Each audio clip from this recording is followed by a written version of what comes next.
Welcome back friends in our YouTube channel Unique Life Sciences and today we will study about the respiration. Respiration का मतलब श्वसन। तो आज हम श्वसन के और यू के बारे में देखेंगे। तो चलिए शुरू करते हैं।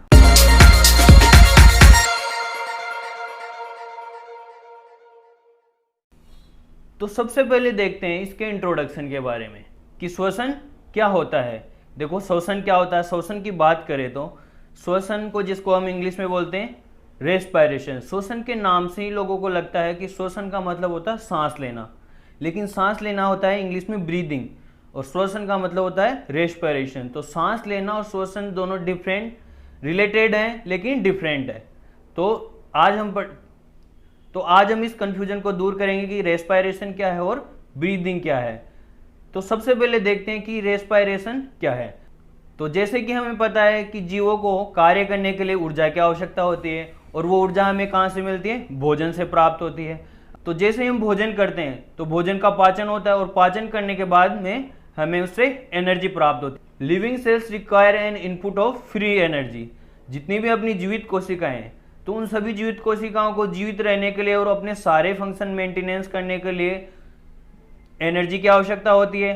अब वो एनर्जी वो कहाँ से प्राप्त करेंगे? जो भी हम भोजन करते हैं उस भोजन से वो अपनी एनर्जी प्राप्त करते हैं। Energy required for maintenance and many other function of cells. ये हम पहले ही बात कर चुके हैं। कोशिकाओं को अपनी मेंटेनेंस के लिए और उस अपने फंक्शंस के लिए एनर्जी की आवश्यकता होती है।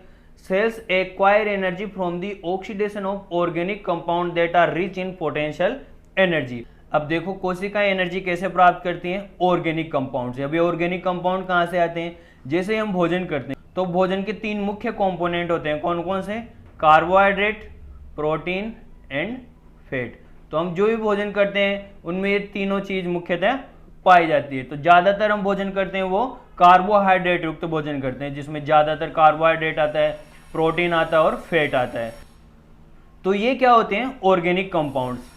तो हमारी कोशिकाएं क्या करती हैं? इन ऑर्गेनिक कंपाउंड से एनर्जी प्राप्त करती है। जैसे हम भोजन करते हैं तो जब भोजन का पाचन होता है तो पाचन के दौरान क्या होता है? भोजन कार्बोहाइड्रेट, प्रोटीन और फैट में ब्रेक डाउन हो जाता है और ये कार्बोहाइड्रेट, फैट और प्रोटीन ब्लड के द्वारा सभी कोशिकाओं में पहुंचा दिया जाता है और जिस कोशिका को एनर्जी की जरूरत होती है इन ऑर्गेनिक कंपाउंड्स को एनर्जी के रूप में यूज करती है। अब ये जो ऑर्गेनिक कंपाउंड है हमारे पास, इनको हम डायरेक्ट एनर्जी नहीं कह सकते। ये एनर्जी नहीं है। जब इनका ब्रेक डाउन होगा आगे, जब इनका ऑक्सीडेशन होगा आगे, तब इनसे जो एनर्जी निकलेगी वो एनर्जी कोशिकाएं यूज में लेती हैं। तो नेक्स्ट देखो, during oxidation of organic compound free energy released which is used for formation of ATP. This process called respiration. देखो ये रेस्पिरेशन की परिभाषा भी हो गई। ये जो ऑर्गेनिक कंपाउंड है हमारे पास, कार्बोहाइड्रेट हो गए, प्रोटीन हो गए और फैट हो गए, जब ये कोशिका में जाते हैं तो कोशिका में क्या होता है? अब इनको तो डायरेक्ट एनर्जी के रूप में यूज नहीं ले सकते, तो अब इनका क्या करते हैं? ऑक्सीडेशन करते हैं। तो ऑक्सीडेशन में क्या होता है? ऑक्सीडेशन का मतलब क्या है कि किसी भी चीज का बर्न होना या दहन होना। डायरेक्ट हम बोल सकते हैं कि इनका दहन होता है। जब इनका दहन होता है यानी ऑक्सीडेशन होता है तो इनसे एनर्जी निकलती है। जो एनर्जी निकलती है उस एनर्जी को एटीपी का निर्माण करने के लिए यूज में ले लिया जाता है। इसे ही हम रेस्पिरेशन बोलते हैं। Respiration complete in cytoplasm and mitochondria. अब कोशिका में बात करें तो कोशिका में भी कहाँ रेस्पिरेशन होता है? साइटोप्लाज्म और माइटोकॉन्ड्रिया के अंदर। इसीलिए माइटोकॉन्ड्रिया को हम powerhouse of the cell भी कहते हैं। कोशिका का शक्तिगृह भी हम माइटोकॉन्ड्रिया को कहते हैं। The organic compounds that are oxidized during the process of respiration are known as respiratory substrate। अब देखो जब रेस्पिरेशन होता है यानी श्वसन होता है तो उस दौरान जिन भी ऑर्गेनिक कंपाउंड का ऑक्सीडेशन होता है उन ऑर्गेनिक कंपाउंड को हम क्या बोलते हैं? Respiratory substrate. तो रेस्पिरेटरी सबस्ट्रेट क्या क्या हो सकते हैं? मैंने बताया कि भोजन के हमारे तीन मुख्य component carbohydrate, fat and protein. तो ये मुख्य कंपोनेंट होते हैं जिनसे हम क्या करते हैं? एनर्जी प्राप्त करते हैं। रेस्पिरेटरी सबस्ट्रेट में भी कार्बोहाइड्रेट, फैट्स, प्रोटीन और ऑर्गेनिक एसिड। तो मैंने पहले बता दिया कि ये रेस्पिरेटरी सबस्ट्रेट के रूप में या डायरेक्टली हम बोल सकते हैं कि फ्यूल के रूप में। जो फ्यूल क्या होता है रेस्पिरेशन के लिए? Carbohydrate, fat and protein. तो ये फ्यूल होता है, इस फ्यूल की बर्निंग कहाँ पे होती है? हमारी कोशिकाओं में। तो कोशिकाओं में इस फ्यूल की बर्निंग होती है। जब बर्न होता है और जब हीट निकलती है यानी एनर्जी निकलती है, उस एनर्जी को एटीपी का निर्माण करने में यूज में ले लिया जाता है। Carbohydrate are most commonly used as respiratory substrate. अब देखो, रेस्पिरेटरी सबस्ट्रेट यानी जो फ्यूल के रूप में भी यूज में लिया जाता है, वो भी सबसे ज्यादा कॉमन कौन सा है?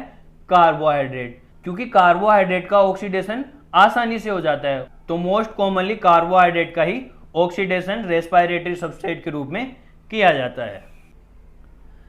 नेक्स्ट देखते हैं, during respiration all the energy of respiratory substrate is not release in single step. अब जब रेस्पिरेशन होता है यानी बर्निंग होती है, अब मैं जैसे भी रेस्पिरेशन बोलूं तो उसका मतलब आप ऐसे समझना कि रेस्पिरेशन का मतलब बर्निंग यानी दहन होना। तो रेस्पिरेशन के दौरान क्या होता है? एनर्जी निकलती है, और एनर्जी कहाँ से निकलती है? कार्बोहाइड्रेट, प्रोटीन और फैट के बर्निंग से यानी इनके ऑक्सीडेशन से।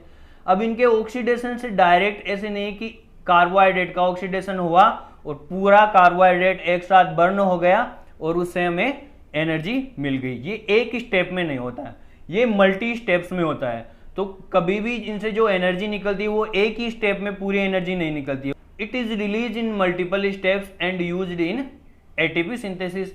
अलग अलग स्टेप्स में ये एनर्जी निकलती है और एटीपी का निर्माण करने में यूज में ले ली जाती है। अब देखो इंपॉर्टेंट क्या है, अब ये एनर्जी निकल रही है, अब ये एनर्जी जैसे ही इनके ब्रेकडाउन से निकलती है, इसको हम डायरेक्ट यूज में नहीं ले सकते। तो इसको यूज में लेने से पहले हम क्या कर लेते हैं? इसको स्टोर कर लेते हैं। किसके रूप में स्टोर कर लेते हैं? एटीपी के रूप में। तो वो एटीपी क्या होती है? देखो, ATP is broken down when ever energy needed.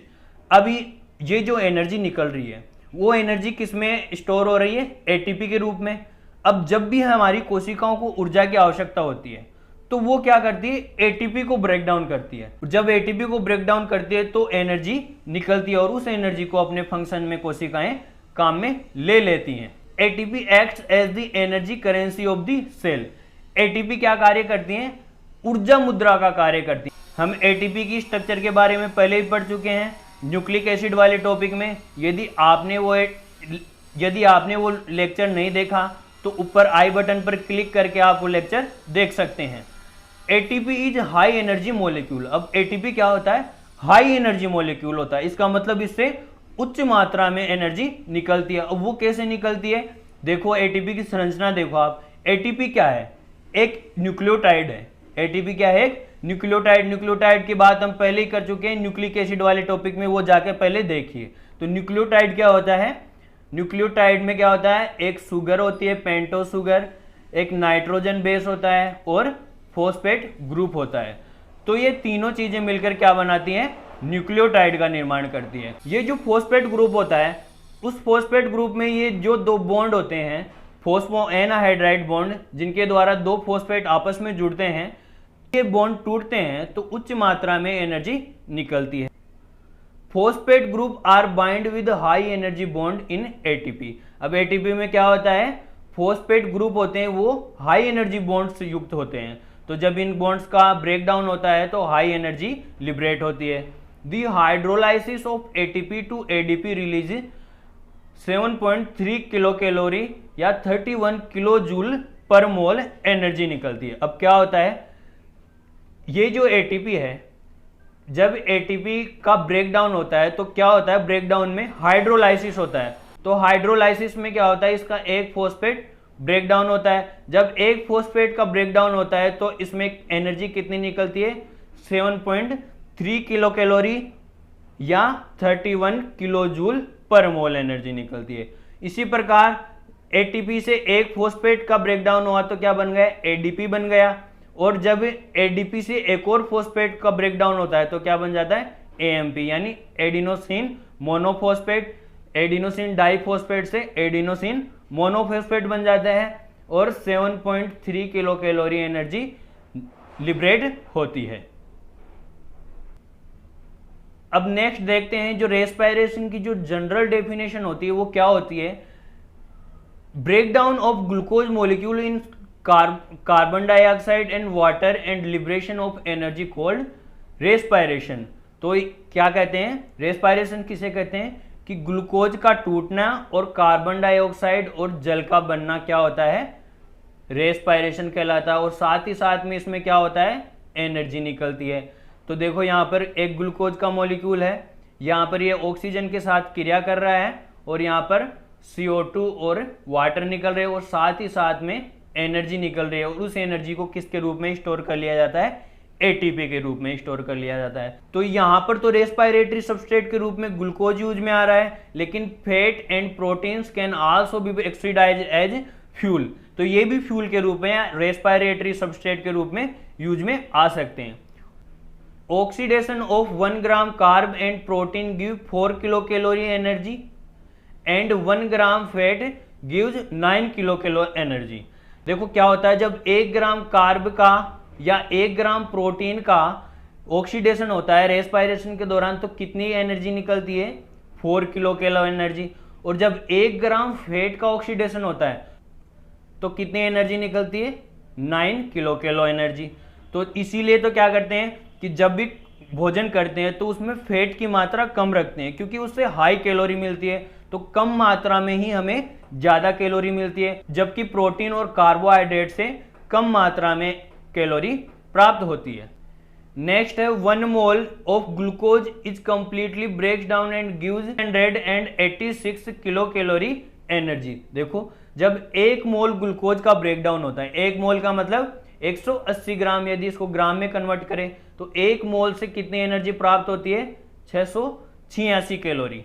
Part of this energy is used for synthesis of ATP। अब ये जो एनर्जी निकलती है उसका एक भाग ATP सिंथेसिस में काम में आ जाता है। नेक्स्ट है break down of each molecule glucose liberation energy which max 30 और 32 ATP molecule each with 7.3 kilo calorie per mole of free energy.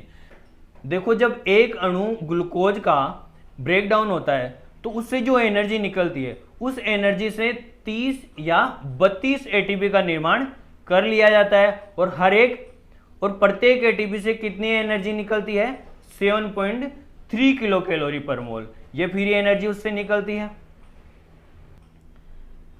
Next है एनएरोबिक एंड एरोबिक रेस्पायरेशन। देखो एनएरोबिक का मतलब अवायवीय और एरोबिक का मतलब वायवीय, यानी ऑक्सीजन की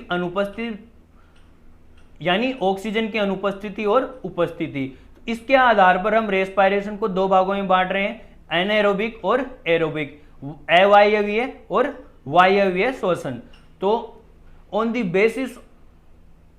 basis of presence or absence of oxygen respiration is of 2 type, aerobic and anaerobic respiration। जब ऑक्सीजन की उपस्थिति होगी तो उसको बोलेंगे एरोबिक रेस्पायरेशन, और जब ऑक्सीजन की अनुपस्थिति में जब ऑक्सीडेशन होता है तो उसको बोलते हैं anaerobic respiration. The initiation of both pathway is common without oxygen in cytoplasm. अब देखो जब एनएरोबिक और एरोबिक रेस्पायरेशन का इनिशिएशन होता है यानी कि इनका प्रारंभ होता है तो स्टार्टिंग में इन दोनों का सेम पाथवे होता है। वो क्या होता है, देखो स्टार्टिंग में क्या होता है, ग्लूकोज होता है, ग्लूकोज का ग्लाइकोलाइसिस के द्वारा किसका निर्माण होता है, पायरुवेट का निर्माण होता है। और ये क्रिया कहां पर होती है, साइटोप्लाज्म में होती है।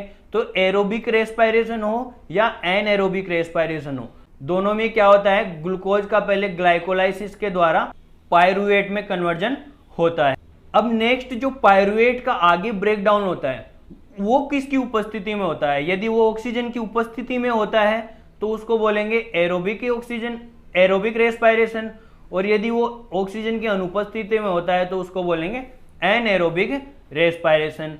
तो एनएरोबिक रेस्पायरेशन को हम फर्मेंटेशन भी बोलते हैं, जिसमें फर्मेंटेशन में क्या होता है, लैक्टिक एसिड भी बनता है और एल्कोहल भी बनता है।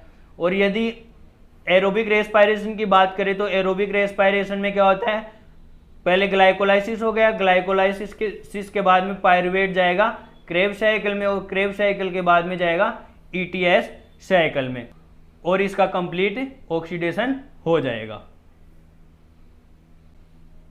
अब फर्स्ट देखते हैं एनएरोबिक रेस्पायरेशन। एनएरोबिक रेस्पायरेशन क्या होता है, अवायवीय यानी ऑक्सीजन की अनुपस्थिति में जब कोई रेस्पायरेशन होता है। Incomplete oxidation of respiration substrate occurs without oxygen. तो इनकम्प्लीट ऑक्सीडेशन होता है वो किसकी अनुपस्थिति में होता है, ऑक्सीजन की अनुपस्थिति में होता है, और ये इनकम्प्लीट होता है, पूरी तरह से इसका ऑक्सीडेशन नहीं हो पाता है। कंप्लीट्स इन साइटोप्लाज्म, यह कहां पर कंप्लीट होता है, साइटोप्लाज्म में, कोशिका द्रव्य में ही कंप्लीट हो जाता है। Very less energy liberate during anaerobic respiration compare then aerobic, यदि वायवीय श्वसन की से तुलना करें तो एनएरोबिक रेस्पिरेशन में क्या होता है, मैंने पहले बताया इनकम्प्लीट ऑक्सीडेशन होता है, तो अधूरा ऑक्सीडेशन होगा तो वहां पर एनर्जी भी कम लिबरेट होगी, तो एनएरोबिक रेस्पिरेशन के दौरान एनर्जी बहुत ही कम मात्रा में निकलती है। अब ये एनएरोबिक रेस्पिरेशन कहाँ कहाँ होता है, एक तो ये ईस्ट में होता है, तो ईस्ट में देखो क्या होता है, ईस्ट में ग्लूकोज के मॉलिक्यूल को अल्कोहल में कन्वर्ट कर दिया जाता है और साथ में CO2 निकलती है और एनर्जी निकलती है जो बहुत ही कम मात्रा में निकलती है।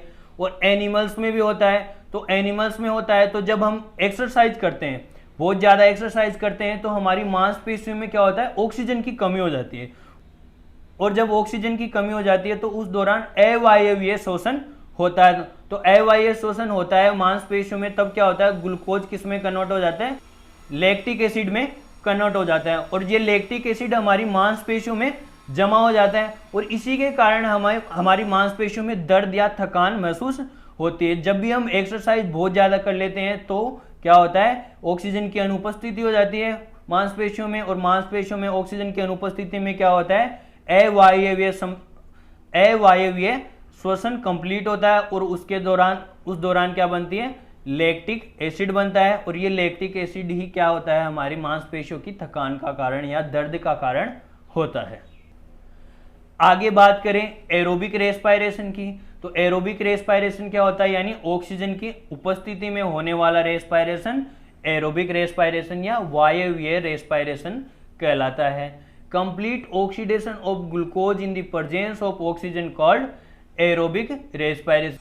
देखो ऑक्सीजन की उपस्थिति है, तो ऑक्सीजन की उपस्थिति में ऑक्सीडेशन क्या होगा, कंप्लीट होगा। ये ऐसे, इसको हम ऐसे भी समझ सकते हैं, जब आग जलाते हैं तो आग जलाने के लिए हमें क्या आवश्यकता होती है, ऑक्सीजन की आवश्यकता होती है। यदि ऑक्सीजन नहीं होगी तो आग नहीं जलेगी, और ये ऐसी जगह पर जहां पर हवा कम हो और वहां पर हम आग जलाने की कोशिश करें तो वो जो हम ईंधन जलाते हैं वो पूरी तरह से नहीं जल पाता है। उसी प्रकार से क्या होता है, एनएरोबिक रेस्पिरेशन में ऑक्सीजन कम होता है तो वो पूरी तरह से उसका ऑक्सीडेशन नहीं हो पाता है, लेकिन एरोबिक रेस्पिरेशन में क्या होता है, ऑक्सीजन भरपूर मात्रा में होती है तो पूरा ऑक्सीडेशन हो पाता है और अधिक मात्रा में एनर्जी निकलती है।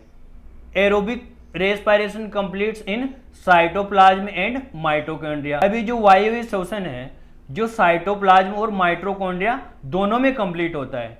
Aerobic respiration complete in 3 steps. ये एरोबिक रेस्पिरेशन क्या होता है, 3 स्टेप में कंप्लीट होता है। कौन कौन सी है वो 3 स्टेप, पहली स्टेप है ग्लाइकोलाइसिस। अब ग्लाइकोलाइसिस कहाँ कंप्लीट होता है, साइटोसोल में यानी कोशिका द्रव्य में या साइटोप्लाज्म में कंप्लीट होता है। दूसरी स्टेप है इसकी क्रेब्स साइकिल।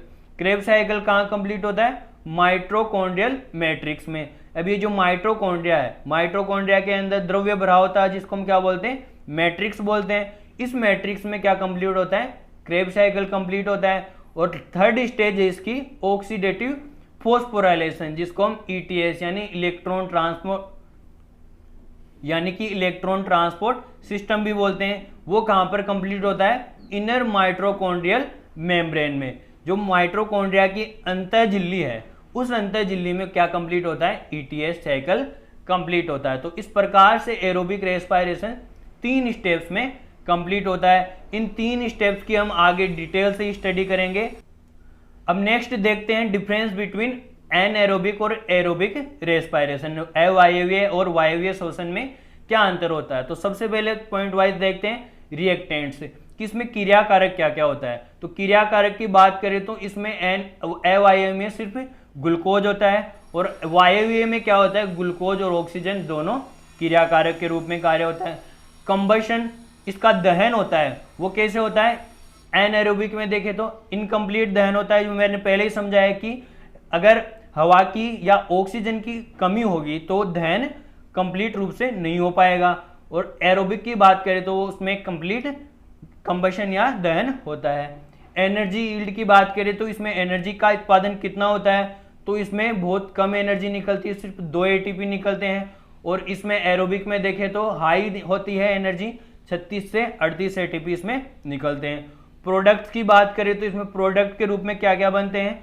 एनिमल्स की बात करें तो एनिमल में लैक्टिक एसिड बनता है। और ईस्ट की बात करें तो ईस्ट में इथेनॉल और कार्बन डाइऑक्साइड बनता है। दूसरी तरफ एरोबिक की बात करें तो एरोबिक में केवल कार्बन डाइऑक्साइड और वाटर मॉलिक्यूल बनते हैं।